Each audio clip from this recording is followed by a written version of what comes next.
So Suzette, thank you for being on the show. Welcome to Her Pursuit. Oh, thanks so much. I'm super excited for this new season.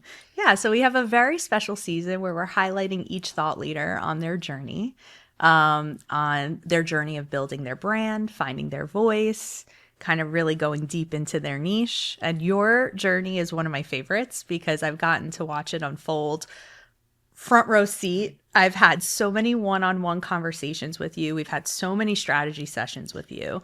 And what I think is great, especially for our members who are listening, because our members have gotten so much interaction with you, especially on our monthly virtual discussion group, Candid Conversations. You've kind of like become known as Yoda. Like you just come out of nowhere with these like one-liners that suddenly lift all the fog, provide instant clarity and instant inspiration.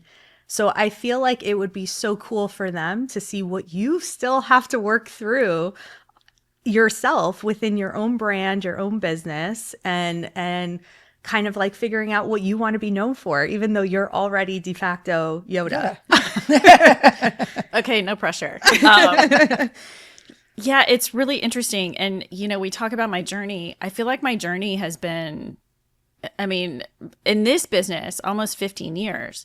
And if you track like my coaching and what I've done and what my story has been over the last 15 years and my trajectory getting me to where I am now, you can follow my healing journey right along with my coaching journey. And I think so much of how I coach and the role that I've stepped into now has to do with the fact of getting to a place where I finally realized, I think the biggest realization was I was outsourcing so much of who I was. And this is a danger that we get into when we enter into the quote unquote self-development world. Is the self-development world is wonderful. Like I'm a coach, right? It's what I do. At the same time, if you're not careful, what it does is it leaves you thinking, I need to do one more thing and then I'll be fixed. I need to do this next thing and then I'll be okay. If I take this course, then I'll know. If I do this, then I'll be better. It's always a looking at the next best thing. And what I don't think we're having enough conversations around in the world, and especially in coaching, is taking your autonomy and your authority back and coming into who we were before anybody told us that anything was wrong with us or that we weren't doing something right or that something inside of us was broken. Do you find that being in the space that you're in, I think it's almost impossible to be on social media where you don't see someone talking about being a coach?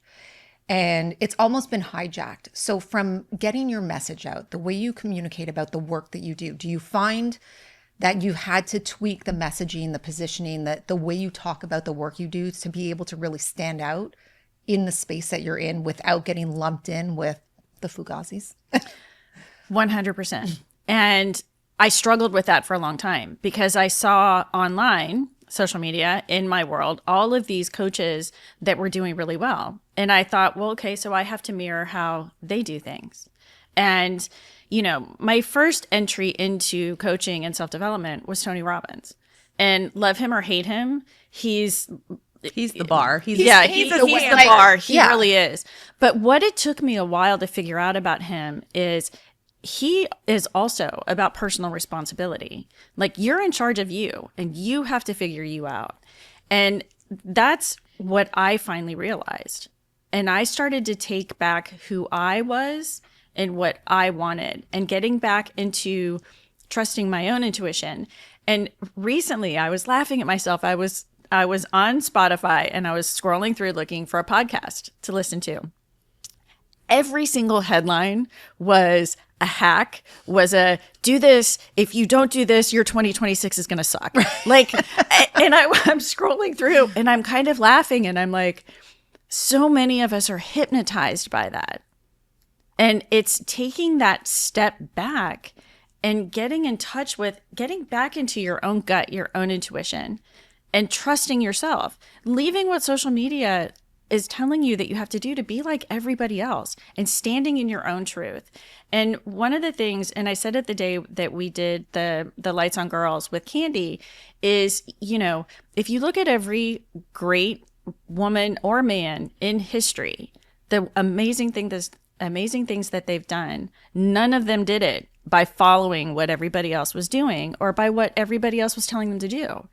And what's interesting is that's like the essence of a great marketing or brand strategy, is how do you show up authentically different and unique, not how do you become more of the same. But inevitably everything gets homogenized, right? So you want to be a business coach, you look at all the business coaches, you sound like all the business coaches. You want to be a wellness coach, you look at all the wellness coaches, self-help or personal development coaches, then you become looking like them. Everybody starts regurgitating the same messaging and positioning. Everybody starts using the same buzzwords. And all of a sudden the hooks look the same, they sound the same. And that's where trends are born and die. Right? Because what happens is a trend starts, everybody jumps on the bandwagon until eventually the pendulum swings too far. And it takes those courageous, brave ones to say, I'm going to dare to do this differently. Mm-hmm. And then all of a sudden they get a little traction, and all of a sudden people start noticing them because they're not looking, sounding, and feeling the same.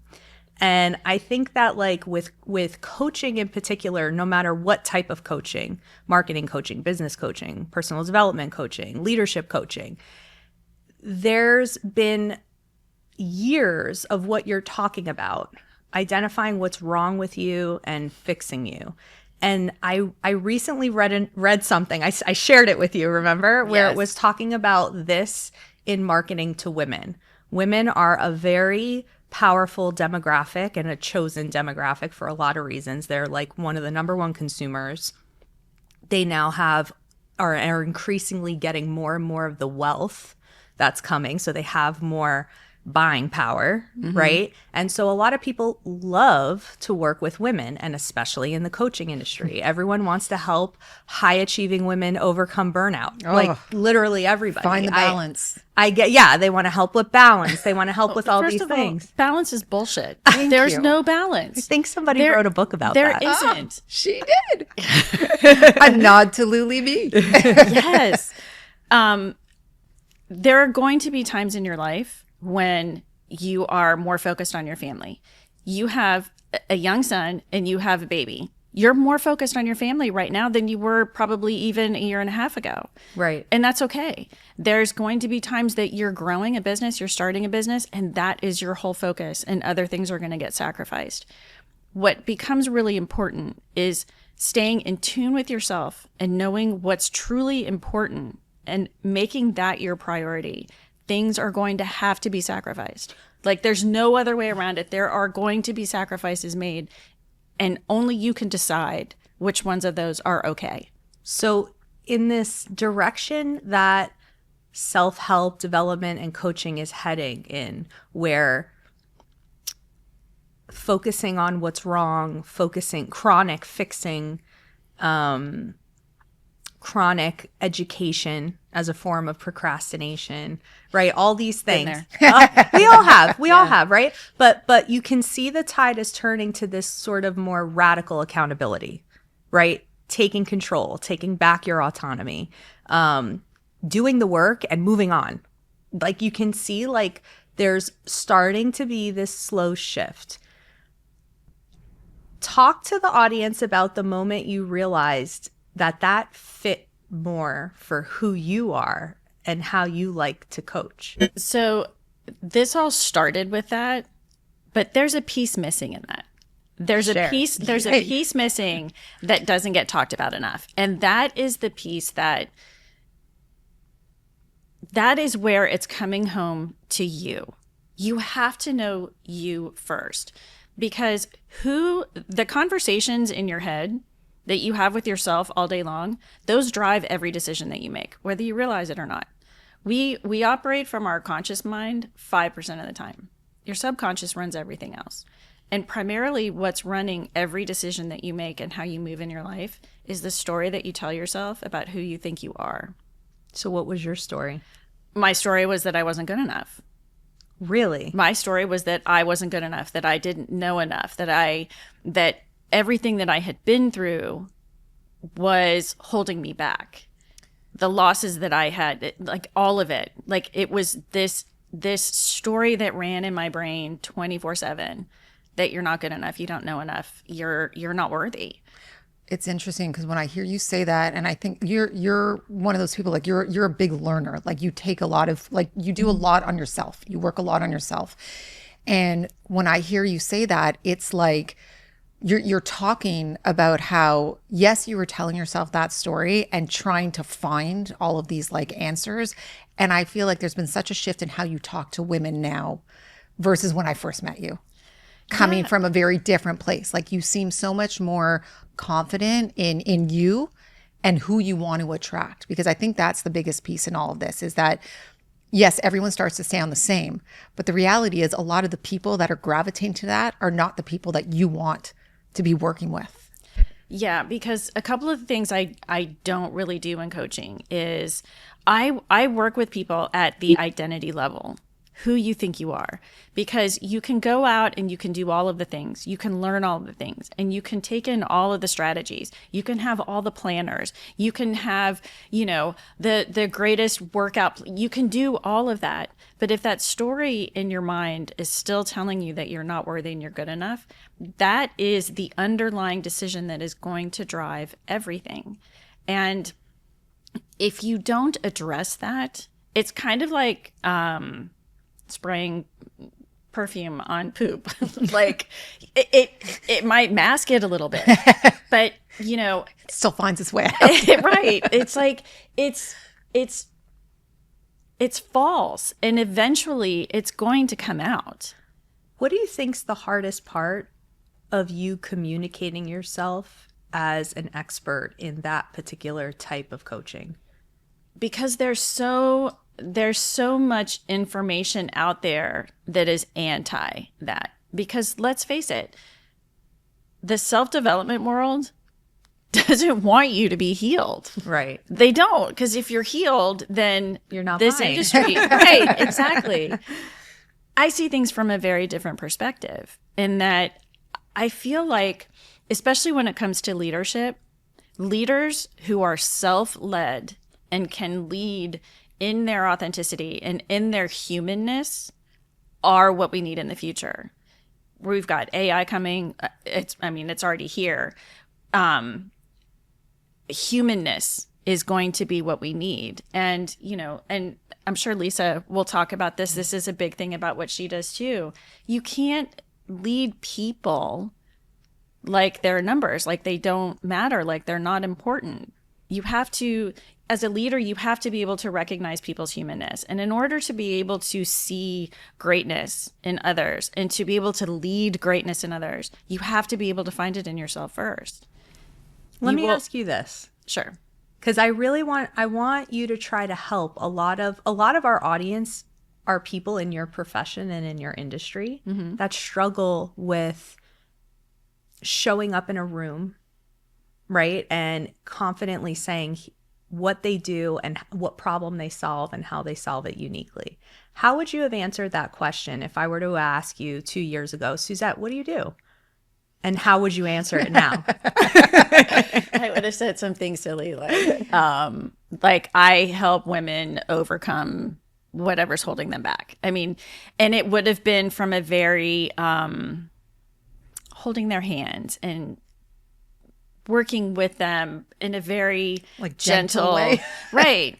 I'm fascinated by human behavior, and I'm constantly learning about who we are, how our brains work, and not just at today. So as human beings, we don't thrive in comfort.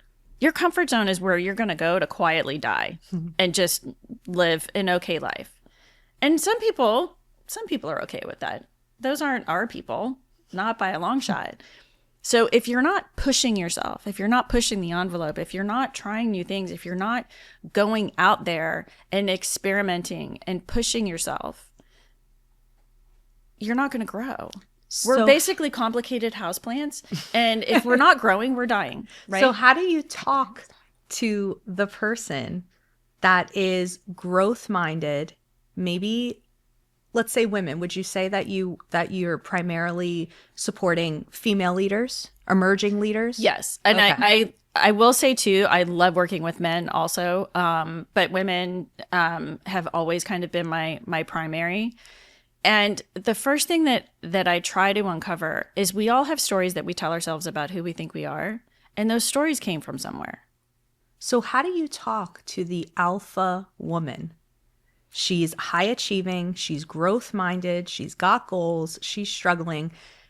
If before you would have introduced yourself as, hey, I'm Suzette and I do X, Y, and Z, and it has a more gentle tone, how does it sound different today? Today, it's more about, like I said, it's about identity. And it's not about fixing anything within you that's broken or changing the way that you do things. It is about allowing those parts of yourselves that you've buried out of fear or out of stories or whatever, allowing those parts of you to come up. But how do you introduce yourself as someone who does that?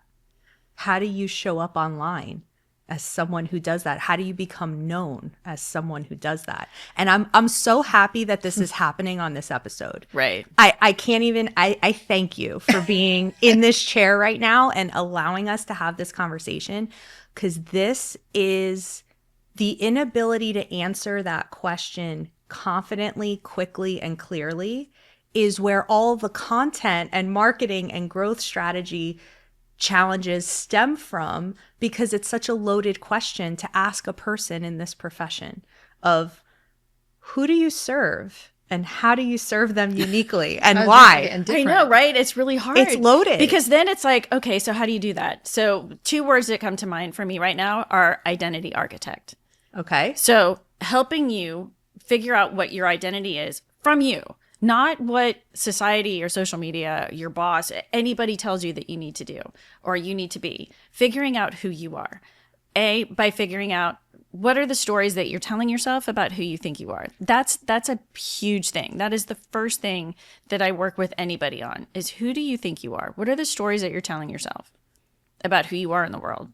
Do you think that your target audience, like I would put me in that camp. Like I'm pretty ambitious. I'm in a high pressure role. I'm a parent. You know, I would put myself as like an example of who your target audience might be. How do you think the challenges that I experience show up for me? What would I call them? First of all, I think you're miles ahead of a lot of people in your situation. Thanks. Because you're not afraid to ask hard questions and because you're not afraid to look within and you're not afraid to ask for help. And maybe there was a time that you were, but You're not anymore. And that's the thing too. You've decided that asking for help doesn't mean that you're weak. It means that you need help. Like we all need help, right? And so working with somebody like you would honestly probably be a dream because you're halfway there. But the trickiest thing that I find with clients is to get them to stop outsourcing whatever it is that they're struggling with.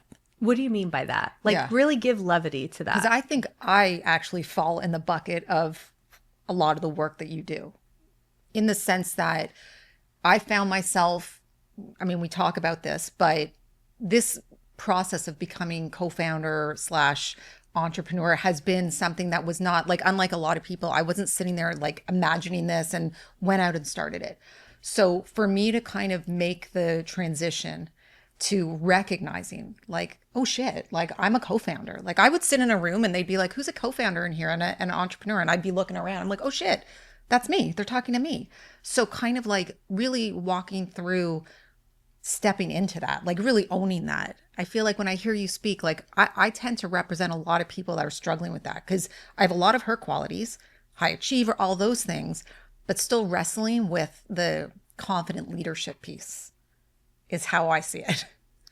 So who do you think you are? What honestly, like what is the story that you tell yourself about who you think you are? Wait, this isn't about me. This is about you. I will not be therapized right now. I'm just kidding. No.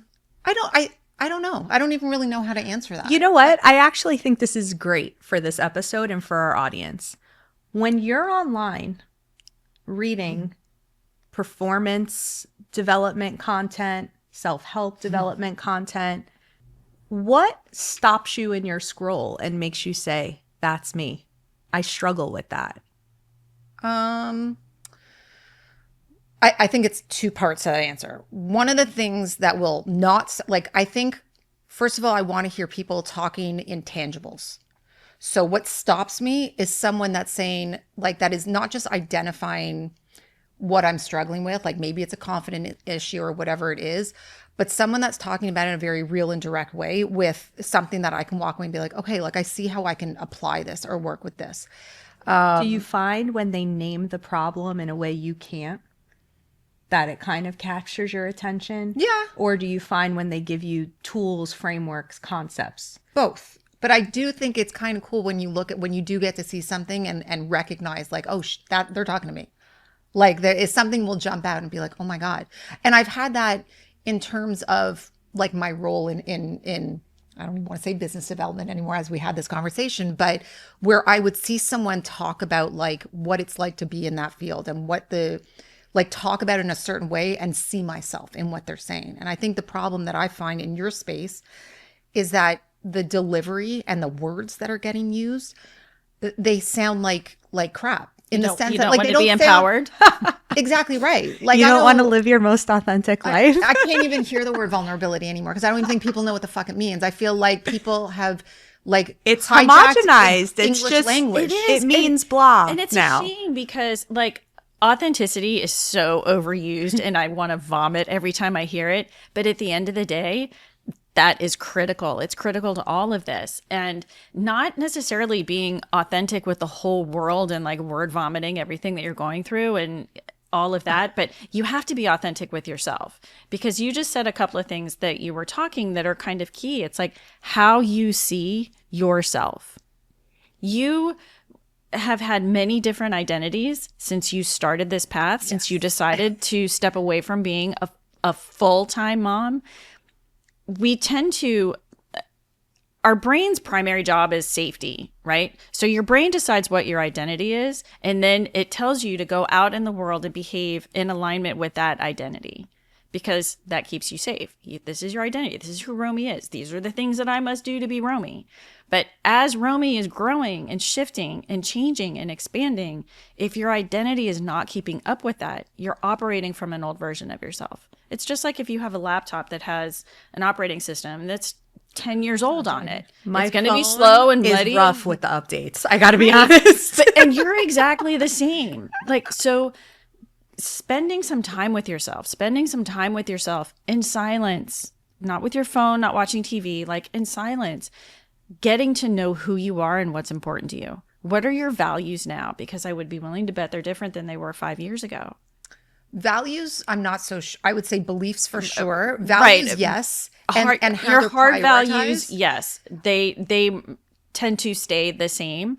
But the things that you value in your life, the things that are important, your priorities, those have probably shifted. And it's important to check in with those. You know, everybody talks about New Year's resolutions. Screw resolutions.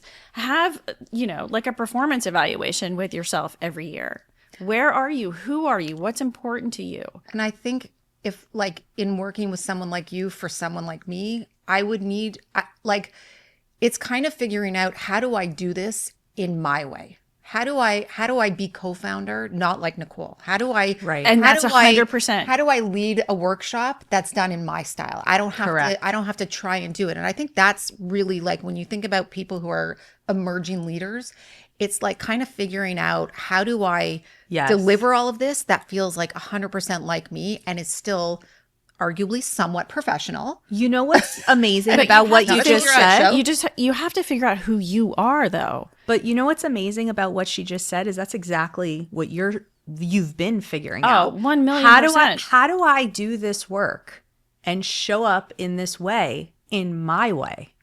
And I want to bring us back to like you messaging and positioning yourself and the evolution that's taken, because you literally just hit the nail on the head. And I want to bring up a what I would call one of the biggest wins. And you've had a lot of wins with the Daily Drip. As I mentioned, you've had articles go viral. You were a spark speaker, and there was a lot of feedback, positive feedback. I mean, you really wrecked some people in the audience in the best way, You've had moments on Candid Conversations that have left people in tears in the best way.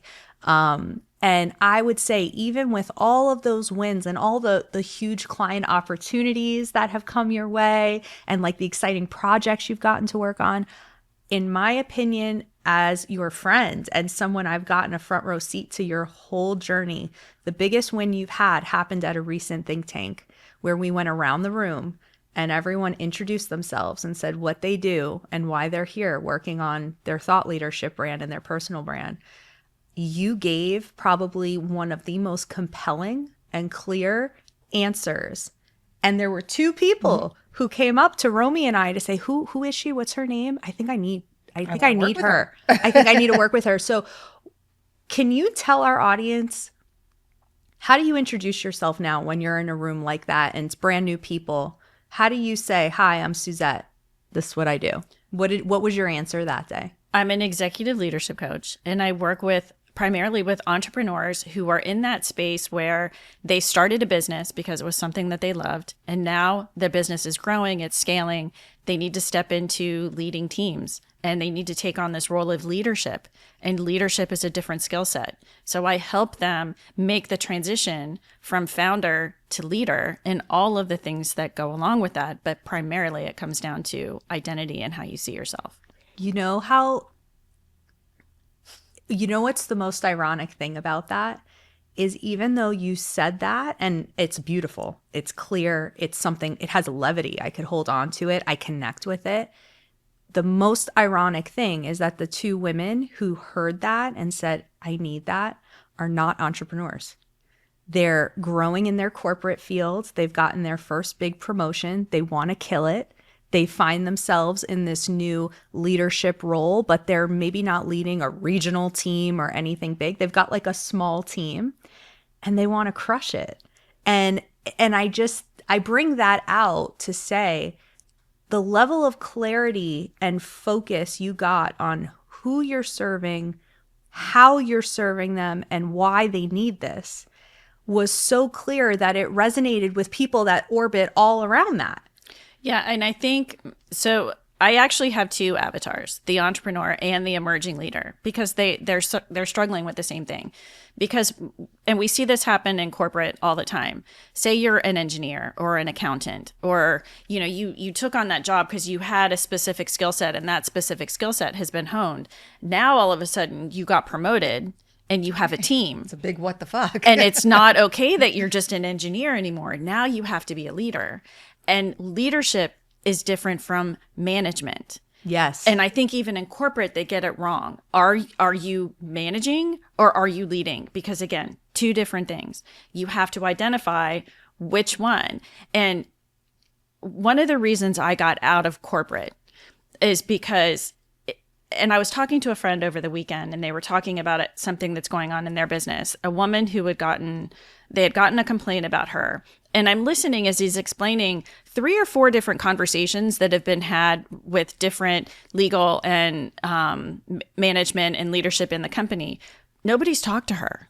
Not one single person has talked to her, because they have to like lay up this whole thing. And finally I was like, has anybody had a conversation with her about like what happened? Does anybody care? I mean, are we worried about more than just how you might get sued?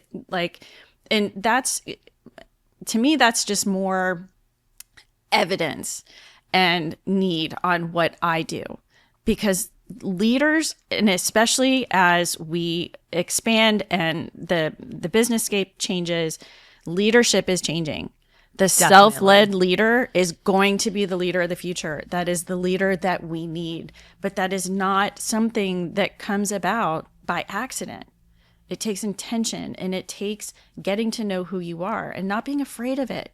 And that was the biggest lesson for me in all of this, is I finally had to realize in my own healing, this coddling my inner child wasn't working for me. She doesn't like that. My inner child does not want to be coddled. She is fierce. She is a little badass. And if you try to therapize that out of her, she is going to rebel against you all day long. And I finally realized that I was doing that in my coaching as well. And it's like, no, like, yes, you want to, there's such a fine line in holding space for people. And at the same time being like, you're like, you have so much more in you than that. I think that was one of the biggest things because this came up last week when we were together. And I think that was such a critical aha, even for you. It's like, why would I talk to someone else like this when I wouldn't talk to myself like that? Like, why would I coach someone in this way and feed them this when it doesn't even feel like I would want to hear it this way? Exactly. And I think especially as women, if one more person, like I hear like women about being weaker or less than, I swear to God, like one of you's going to have to come bail me out because it makes me insane. We write it down. Because 100%. Women are fierce and we are all powerful. Think about what God created us to do on this planet. Think about it. Both of you have had children. Having a child, like, and whether you choose to do that or not, my point is that you are made to be capable of that. Your body creates another human. And women are so much more capable than what we give ourselves credit for. And it's not about women being better than men. I think women and men is the most beautiful partnership. And when we can all learn to work together instead of from a space of scarcity that somebody's going to take something away from somebody else. Or from a perspective of we all have to look the same. Like you talk a lot about that dynamic, masculinity versus femininity, and the magic is when they come together and complement each other. Women who try to lead like a man will get themselves in trouble all day long because it goes against everything in what we are. And trying to lead like anybody else will get you in trouble. I think too, you bring up a good point because as you've zeroed in on the problem you want to solve, how you want to solve it, and who has that problem, you've identified that like coaching looks different for different life circumstances, right? 100%. Like if you're specializing in coaching someone through grief, if you're specializing in coaching someone or counseling someone through relationship challenges, parenting challenges, you've identified, I want to coach someone through the emergence of stepping into leadership. Yes. And that is where that one niche, that one focus now has kind of like had a ripple effect in changing everything. And so talk to us a little bit about how you now have revisited the services you offer, how you structure them. Like, I think this has had an impact beyond messaging and positioning and how you introduce yourself. So, like, talk to us a little bit about what this focus on this specific client profile has changed about your business, if anything. I'm much more particular about who I take on and who I want to work with. My coaching used to be, there were so many times in my coaching career, when I started as a coach, I was a coach and I wanted to help people. And I was trying to fit a business into that, right? And most of my coaching was, packages, one-on-one coaching. I've done a few workshops and things like that and worked with other people over the years.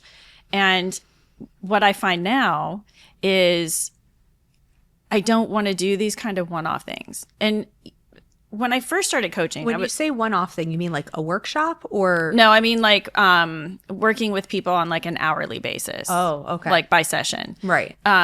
Because the work that I do, it takes a little bit of time. It takes time and commitment. And I only want to work with people who are committed to what it's going to take. I started as a health and wellness coach. And then I evolved into working more with I did a couple certifications, became a trauma-informed coach. So I was working with women who had been through stories similar to mine and, working with women who had experienced loss and grief. And then it evolved into empowerment. And it's so funny how I hate that word now. But what I found is, and Rory Vaden, one of the co-founders of Brand Builders, says it was the first person I ever heard say this: you are best equipped to help the person that you once were. But what I had to get clear on is, who was that person that I once was? Who was she really? Like, who was she underneath the things that happened to me? And getting to know her. And that's where what I do now comes from. We got it. We got here. Episode landed. Yeah, right. So in the best way. Yeah. You're right. And you kicked off the episode with saying, if you look at my coaching journey, it's mirrored my healing journey. And I think you 100%. just said the same thing in a whole different way. Well, and the next step of it is you had a major shift. You were no longer thinking of yourself as a coach, but you started looking at yourself as an entrepreneur. Right. And That shift. that was a huge shift. It's Yeah. like, no, I'm an entrepreneur and coaching is the service that I offer. And how do I want to do that? Who is my ideal client and what do they need?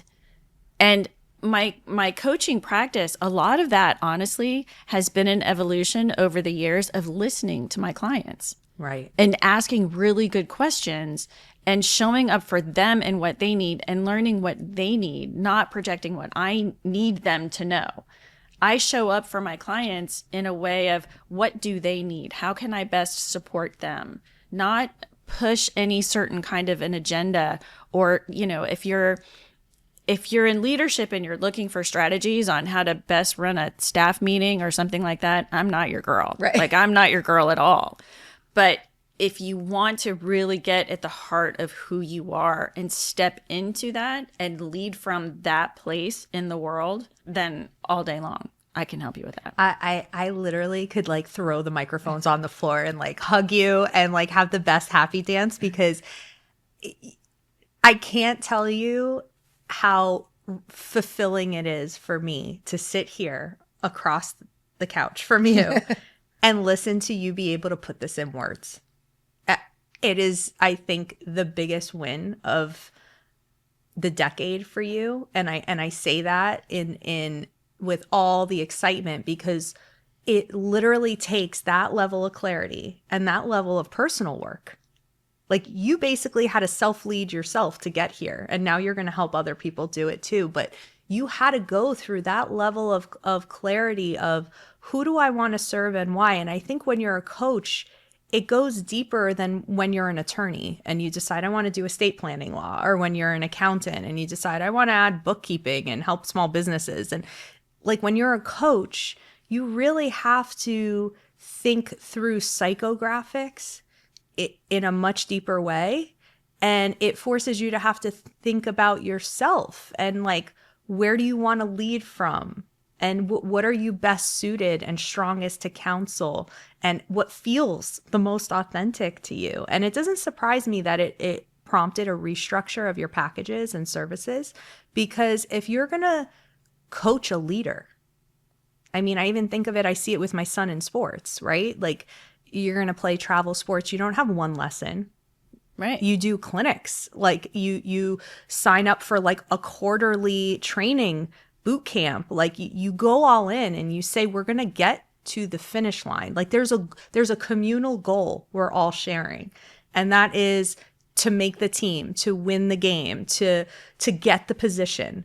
Like, I see a world where you're coaching people that don't yet have the role, but they want it. Right. And I think one of the other areas where coaching misses something really big is when you work with a coach and you learn things about yourself and you tap into these things and they come up. First of all, identifying the stories that you're telling yourself, like I said, about who you think you are, and then figuring out who it is that you need to be in the position where you are now. Like, who do you need as an entrepreneur? You started your business and you were who your business needed then. Now your business has grown. What version of you does your business need now? And figuring out how to bridge the gap between those two things. And a lot of that comes from, like I said, identity shift. But the third piece that gets really lost is the integration part and the embodiment part. This doesn't happen overnight. Yeah, it's not enough to be aware. No, You have to know what to do with that information. like thanks, Captain Obvious, and now what? Right. And especially if you're in a position with a lot of stress, Yeah. we can learn all the things, we can have all the breakthroughs, but the minute you go into stress, You revert. you'll revert back because 100%. That's what your brain knows. That's what's safe. And a lot of us too will gravitate toward what's familiar because that's safer, even if it doesn't feel good, because the unknown is scarier. And so we stay in these situations where we're unhappy because we're afraid to step out and try something new. Because trying something new, that's really terrifying. Mm-hmm.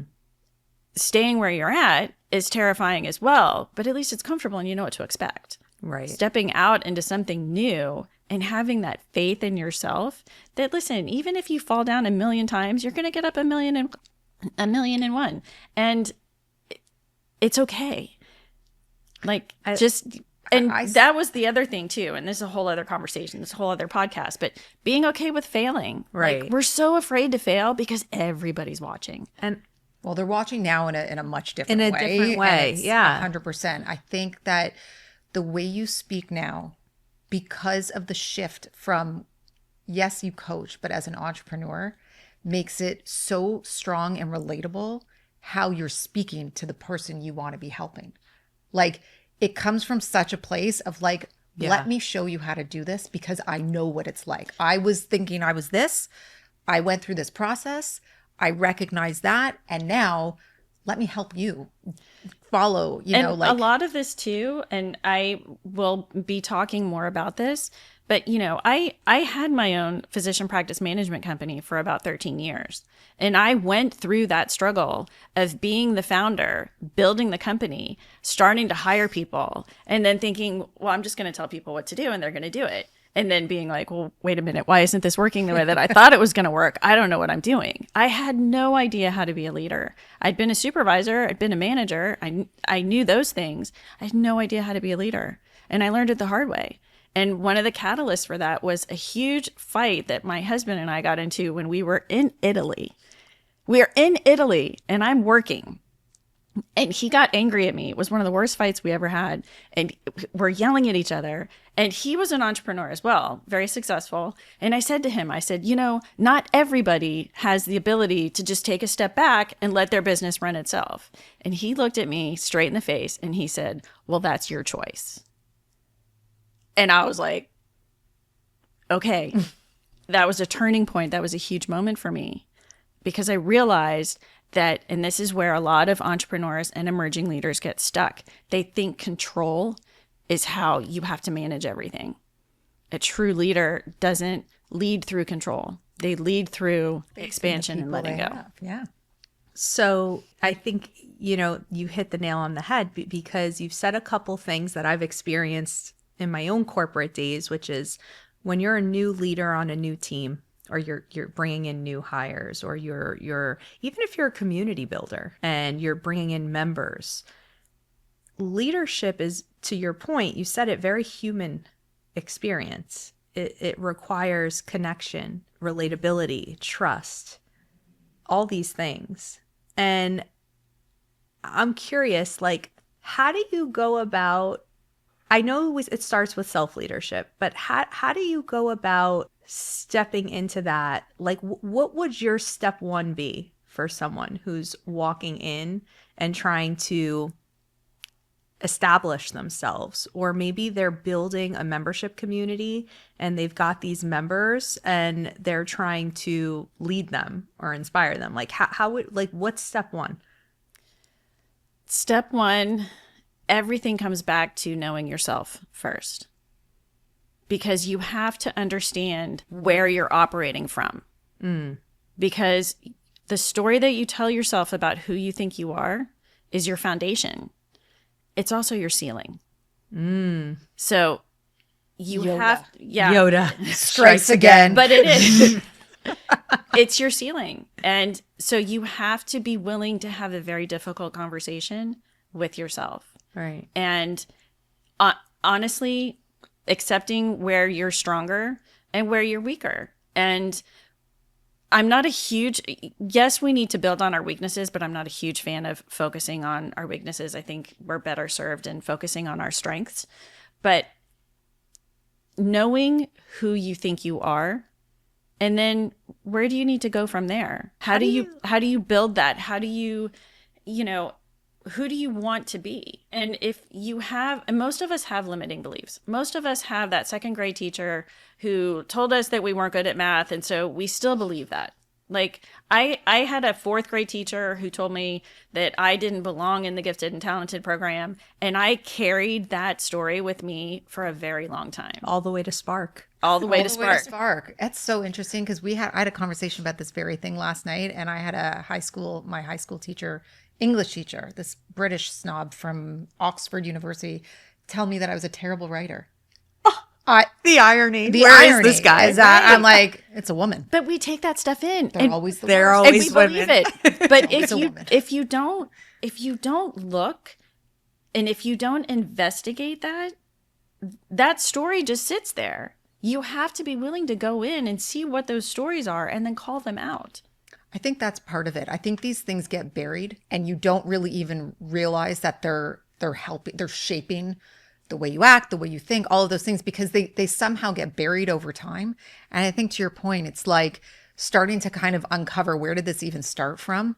And then thinking, and you're like, I can't believe I would give someone the power to dictate my future with that comment. It's one person in the world. Who I've never seen in But in we over give a 30 crap years. about what people we don't even know on the internet have to say about the stuff that we're doing. Why?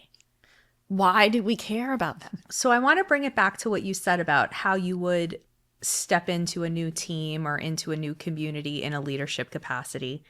How do you think what we do at the Daily Drip complements this work and this journey? Because I'll say we've had a lot of people who come in really for like a marketing crash course, and then they leave in tears and they're like, I'm going to have to sit with this. This was so cathartic. Like that took me by surprise. What do you think the parallels are? So I'll track it back to my very first interaction in the Daily Drip. So I already, of course, knew Romi because all roads come through Romi. And I remember walking in the room and looking around the table and being like, shit. Like, and, hearing the introductions and who everybody was and being so intimidated. And then, Sierra was the first one. She opened up and started talking, and she was talking about a struggle that she was going through in her business at the time and how she felt about herself in that. And then somebody else was talking to her and supporting her. And then somebody else started. And then somebody else was telling a different version of a struggle that they were going through. And I was like, okay, we're all screwed up. and we're not afraid to talk about it. And that was the biggest thing, because when you ask for help, when you share the things that are going on with you, one of the greatest things that happens in that is so many of us take on shame when we're struggling with something and we can't figure something out, or we're having a hard time, because we think it's some reflection of who we are. And we think we're the only one going through that. And when you get into a room of other people on a similar mission, and you can start talking about what's going on, not only do you get a whole different perspective and different ideas and thoughts, and for me, a lot of times in these rooms, they're all my ideal avatar in some way or another. And I get to hear what they're struggling with and what that looks like. And there's so many different things, depending on where you are in your life path. And the way that everybody shows up for everybody, the way that you and Romi continue to fight for us. And one of the other really cool things watching the Daily Drip is I've been in, I think now like 2.5 years. Yeah, maybe 3 now. But watching you guys go through so many different versions, because you're open and you're flexible and you're not afraid to say, yeah, you know what, that didn't work out the way we wanted it to. We're going to try this.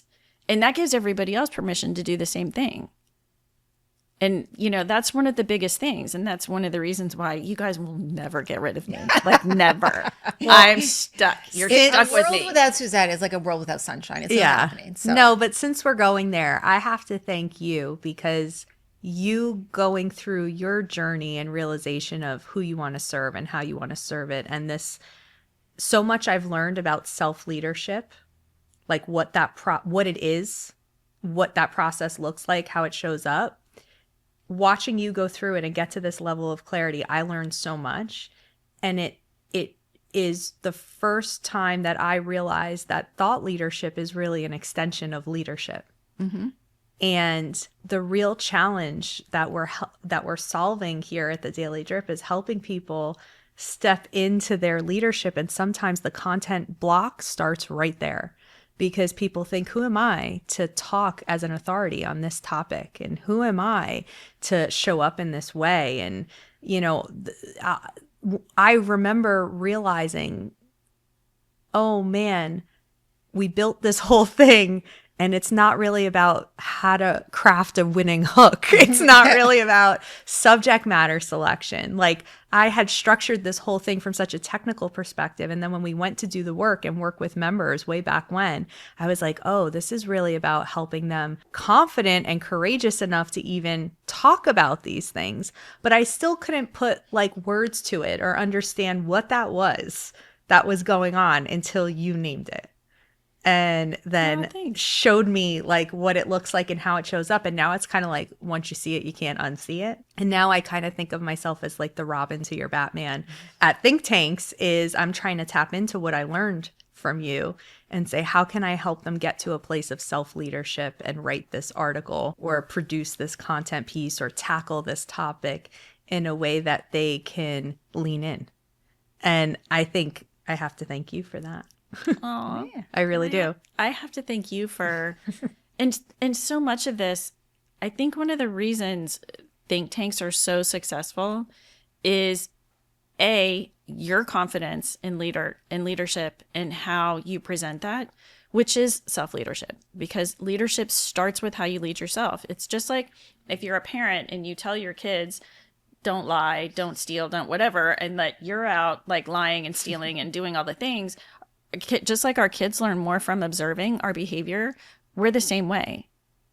Leadership comes down, being an effective leader of a team, you have to know how to lead yourself first. You always show up with confidence. You always show up with compassion and understanding and listening. That's one thing both of you are really, really good at, is listening and reflecting back, which is what's made it so easy for me to show up in the way that I've been able to show up in the Daily Drip, is because of the container that you guys have set, not just for me, but for all of us. Thank you. I appreciate that so much. And I think it further emphasizes how incredibly integral and important the role of thought leaders in the Daily Drip goes. Yes. Because you guys do, even beyond us, but show new members who are struggling with self-leadership, with how I'm going to show up, with confidence about putting that article out there.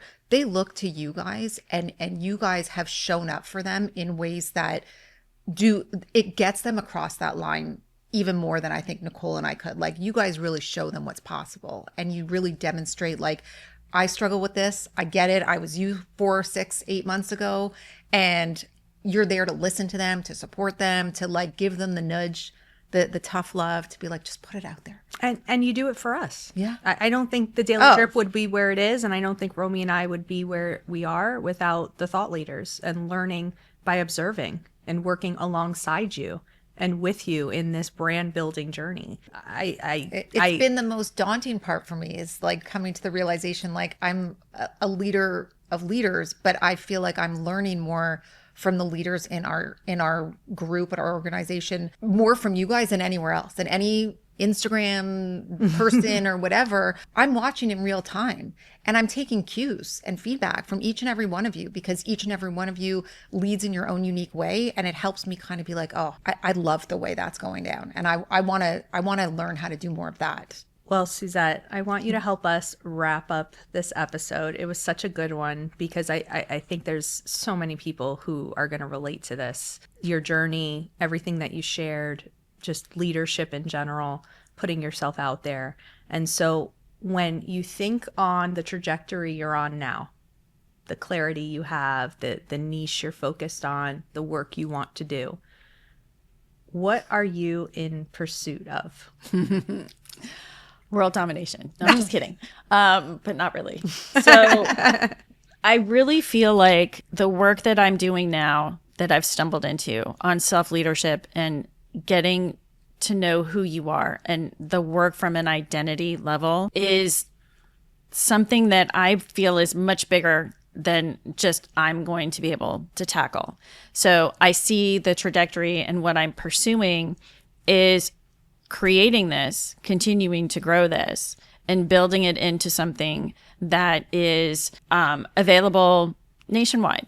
And it is available for leaders, and it is available for my very favorite demographic, which is young women and emerging leaders, like, you know, middle school on up, like teaching them. And we've talked about this before. It goes into the stop pulling people out of the river, swim upstream and find out why they're falling in. And I think if we can get at our, you know, especially the youth now, I think they're fed just a whole bunch of crap, and teaching them to hone in on who they are and what their identity is before the world tells them who they need to be is really powerful. So that's my ultimate trajectory. I love it. That's awesome. I thank you so much for being here, sharing so much with our audience. And I encourage you all to definitely connect with Suzette Bravo. You're going to want to go to thedailydrip.com, check out her profile page where you can read all of the Yoda truth bombs. You can listen, watch, read all of Suzette's content, connect with her on LinkedIn and Instagram.